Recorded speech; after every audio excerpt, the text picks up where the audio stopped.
Hey everybody, we got a new shirt in our store for 2 weeks only. Help support the Smoking Tire through this very tough time. The guys at BlipShift nailed this design so hard. One of my favorite movies of all time, The Cannonball Run, we spoofed the poster. Zach is Roger Moore, me is Burt Reynolds. I'm probably a little more of a Dom DeLuise type, but it's looking good with our cars and everything. Go to blipshift.com/TST or hit the link in wherever I'm telling you to hit the link, YouTube, Instagram, and get yourself one. 2 weeks only, sale ends April 16th.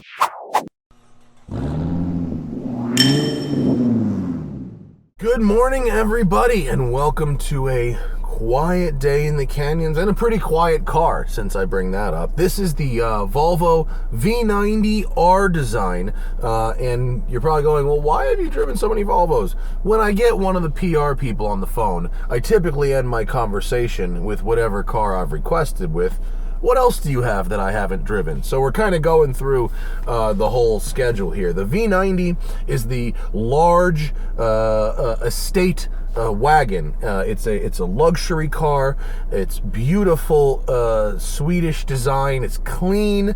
It's sort of unfussy, and I really like that. It looks very big. It's actually kind of a visual trick because it's based on that same architecture Volvo uses for all the 60 and 90 series cars, which is a transverse four-cylinder based front-wheel drive based architecture, but they've done a really cool visual trick sort of stretching the body out so it looks like a car that's based on rear-wheel drive architecture. If you look at it, you go, wow, that's kind of a big car, isn't it? But if I looked up the measurements, it's actually the same length as a BMW 5 Series, so within an inch. So it's really, it's not as long as it looks, but it is big. It does make use of that room, in that it's got a ton of rear seat room, even behind me, and I'm in a pretty relaxed position right now. And then it's got a ton of trunk space behind that. You can really fit a ton of stuff in this thing. With the V90, you can pretty much take three directions, right? You can go cross-country with the sort of lifted, off-roady kind of thing. You can go Inscription, which is the super nice wood luxury trim like I had the XC90, or you can go R-Design, which is sort of the racy trim. You get carbon fiber interior, a lowered suspension, bigger rims, lower profile tires, that kind of stuff. This thing starts at $52,000, as tested $67,000, because it pretty much has the whole options book thrown at it. However, according to Kelley Blue Book, said about a month and a half ago, they gave it an award for, what's they call it? I don't know the name of the award, but it's projected to have the lowest ownership cost, and that includes money in, money out, service, maintenance, insurance, etc. Lowest cost to own of any new luxury car over the next 5 years. So they project that it will not depreciate very much, that it will be very cheap to insure, cheap to maintain, and cheap to own. This one is the T6 all-wheel drive, so you can get the V90 in a few different trims, but it occurs to me we've been sitting here for a while, so let's throw her in dynamic and drive and talk.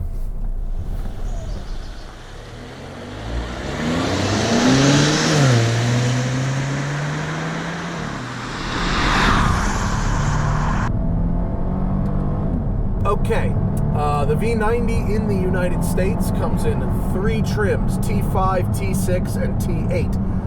These do not correspond to cylinders. T5 is a front-wheel drive, turbocharged version of this four-cylinder engine. T6 is turbocharged and supercharged, and it's the all-wheel drive version of the engine. T8 is the plug-in hybrid, same setup that we saw in the XC90 and the V60 just a couple of weeks ago. So this one is twin charged, turbo and supercharged, 316 horsepower, four-cylinder engine with a haldex type all-wheel drive system, because it is a transverse engine, not a longitudinal one. What's so interesting about this is how the without, now that this one doesn't have the hybrid system augmenting it, I can learn quite a few things. I can learn that within this architecture, weight contributes more to agility than size or lack thereof, meaning this doesn't have the hybrid system, but it's only 4,100 pounds. It's lighter than the V60 that I drove, Polestar, by like 500 pounds. So it feels really, really agile. And anyway, while I'm up here in the canyons driving at pace, I'm pretty much above the efficiency level of that hybrid powertrain anyway. So you remove 500 pounds, and at these speeds, you're not using that anyway, so it's pretty much dead weight. And you go, oh, well, hang on a minute. As it turns out, Volvo has done a very good job tuning the turbo and the supercharger to work together to best complement each other, even without the use of that hybrid drive. So as we come out of this corner, we're at the top of the power band, so it's really just turbo, okay? But the supercharger, we'll come down to a stop. The supercharger really does fill in sort of at the bottom, and we don't need to like launch. It's 0 to 60 in the mid 5s, but like there, it transitions over around 4, sort of declutches the supercharger, and then it just hands it off, right? And it's the seamlessness between those two things that create this lovely flat torque curve. I wrote down the torque. Don't drive with your knees at home, kids. It's 295. So it's actually not a ton of torque, but it spreads it across a wide power band, and it makes it feel pretty useful. I mean, I can't believe I'm calling a 4,100 pound car agile, but for its size, it actually is. Let's really test that theory though by flipping around and going back down to the other end of the canyon where it's tighter. Oh, for a transverse 4-cylinder engine, great turning radius. Usually that platform, the transverse all-wheel drive, like my Focus RS or a lot of the crossovers, you're going to have a terrible turning radius there. I suspect because this architecture is meant to have a bunch of other stuff in it that it doesn't have right now, that you can get some more angle. Maybe I'm just talking out of my ass, and it's because the front tires aren't so wide. But either way, for something this long with a transverse engine, pretty good turning radius. So my wife, as I've talked about, had the V60R design, the older one, which had a transverse inline six turbocharged. They've gotten rid of that engine and replaced it with this engine, basically. And while I think people in the comments and all that stuff are going to say, well, it's too complex, having a turbo and a supercharger, they're not really about that, and it's 4-cylinder, it's not really luxurious. I do have to say, the trade-off in weight, and I mean the lack of weight in the nose, the trade-off in torque steer, that transverse 6 had a lot of torque steer, even for an all-wheel drive car. If you went hammer down at the mid-corner, you could feel it fighting. With this, with the 4-cylinder, they've shifted some of that balance to the rear by taking weight out of the front because it's lighter, and also you don't get as much torque steer. Of course, you don't have really any torque steer because the steering is vague. Is not the right word. It's not vague. It's direct. It's very sharp and it's very direct. It just doesn't have feel. I think that's the word. It's a lack of feel. But it's competent.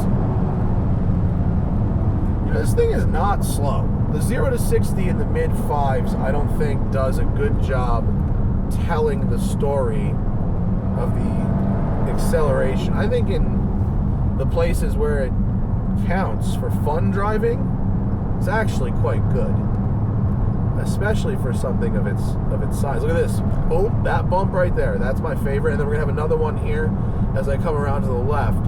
We're gonna have a bump right in the mid quarter, and it's gonna, watch this. Oh, that's just fantastic. So you've got double wishbone front, multi-link rear with a transverse leaf spring, as I described, similar to C7 Corvette in the XC90 video, if you saw that. Same kind of setup.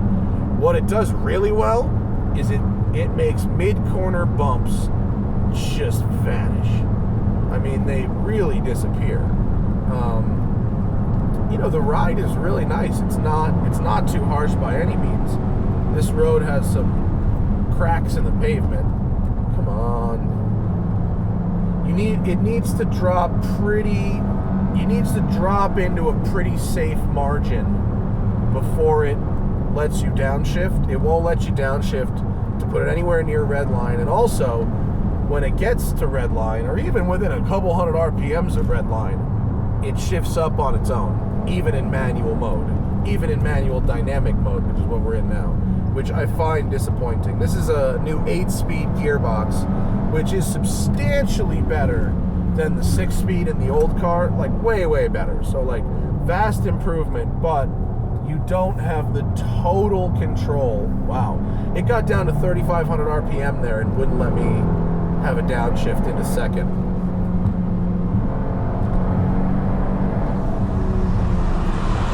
It's a very dull but technical sounding engine. It's effective.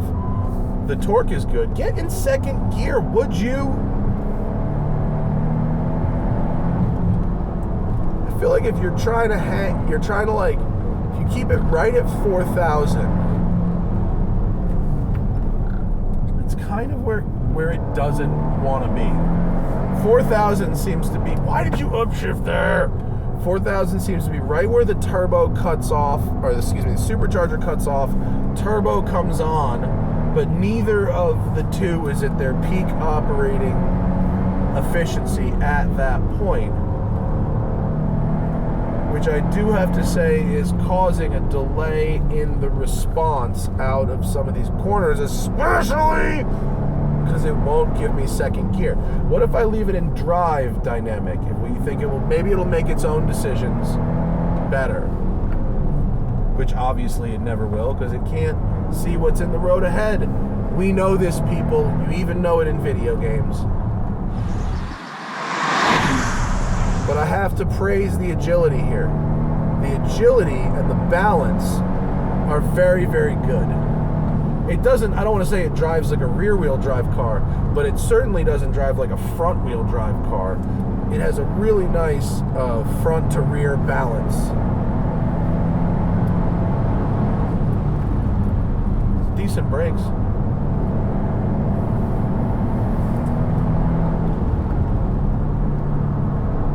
The response at 4,000 RPM isn't that great. There's some real delays happening there. So then this engine, it seems, while technically quite good, and in some ways, if you don't have a very fine ear for this stuff, it would seem seamless between the supercharger and the turbocharger. But I'm pretty sure I can feel the two peaks. The superchargers for the around town driving. The superchargers for your 20% throttle, light to light cruising. The turbocharger is for your fun driving. Except unfortunately the gearbox won't really allow you to just straight up keep it in turbo range. It goes in and out of that boost, but not low enough for the supercharger to be effective.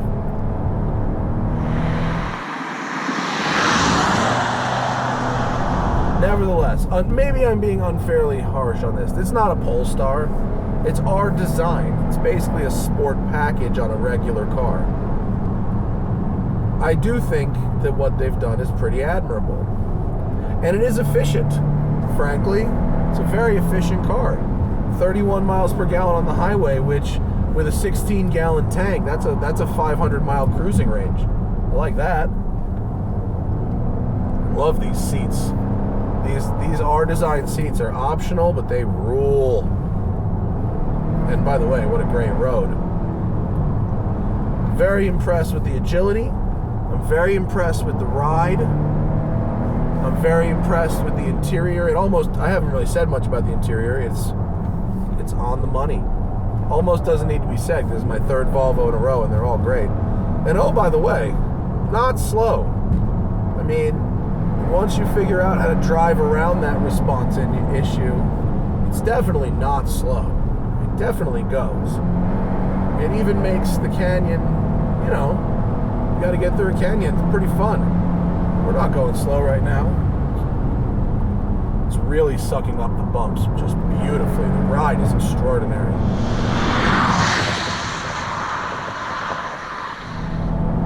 All right. Well, I think that pretty much covers it. What do you say? The V90 is a lovely car. I personally, in my garage, don't have a use for the extra space that it provides, but it does have a lot. And if you don't have really terrible roads, the V90 is definitely something to consider as opposed to going for an SUV, because it has so much space in here, both your headroom, your seat room, your leg room, the trunk room, and if you need a little more ground clearance, the V90 cross country is extremely rad. I didn't think it fit with our audience particularly, but it is extremely rad. So thank you to Volvo for letting me have this thing for a little bit. I really like it. Thank you to all of you for watching, supporting the show during this very difficult time where everyone's supposed to stay inside and not see each other. And so we'll see you again soon.